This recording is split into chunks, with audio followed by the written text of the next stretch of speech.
मुंबई विद्यापीठाचे कुलगुरू डॉक्टर संजय देशमुख यांना दणका बसलाय। कुलगुरूंनी बोलावलेल्या बैठका रद्द झाल्या आहेत। मॅनेजमेंट काउन्सिल आणि सिनेट बैठक कुलगुरूंनी बोलावली होती, ही बैठक रद्द करण्यात आली आहे। सिनेटच्या बैठकीला राज्यपालांनी परवानगी नाकारली, तर मॅनेजमेंट काउन्सिलच्या बैठकीला सरकारचे प्रतिनिधी गैरहजर होते।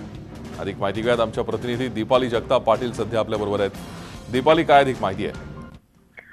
भूषण, आधीच 31 जुलैपर्यंत विद्यापीठासमोर आव्हान आहे की पदवी परीक्षांचे सर्व निकाल लावायचे, कारण राज्यपालांच्या आदेशानुसार 31 जुलै ही शेवटची तारीख आहे। मात्र या सगळ्या परिस्थितीमध्ये पण विद्यापीठाकडून मॅनेजमेंट काउन्सिल सिनेट बैठका या आज रविवारच्या दिवशी आयोजित करण्यात आला आणि त्याचाच फटका जो आहे तो कुलगुरूंना आणि संपूर्ण मॅनेजमेंट काउन्सिलला बसलेला आहे। कारण सिनेट बैठकीसाठी राज्यपालांकडून जी परवानगी यायला लागते ती परवानगीच विद्यापीठाकडे आलेली नाही। मात्र अशा वेळेसही विद्यापीठाने सदस्यांनाही कळवलेलं नाहीये। त्यामुळे सध्या मुंबई विद्यापीठाच्या कलिना कॅम्पसमध्ये गोंधळ सुरू आहे, कारण अनेक सिनेट जे मेंबर्स आहेत, जे आमदार मेंबर्स आहेत, ते देखील तिथे येऊन पोहोचलेले आहेत आणि ऐन वेळी बैठक रद्द करावी लागली। त्यामुळे एकूणच अशा ऑनलाईन असेसमेंटच्या या सगळ्या घोळामध्ये विद्यापीठाने मुळात आजच्या रविवारच्या दिवशी मॅनेजमेंट काउन्सिल आणि सिनेट बैठक का आयोजित केली, हा खरा प्रश्न आहे आणि त्यामुळे कुठेतरी कुलगुरू डॉक्टर संजय देशमुख यांना पुन्हा एकदा अडचणींना सामोरं जावं लागणार आहे। भूषण,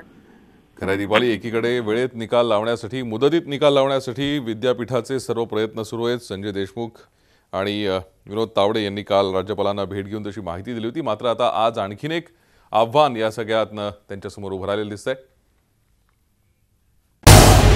झी 24 तास रहा एक पाऊल पुढे।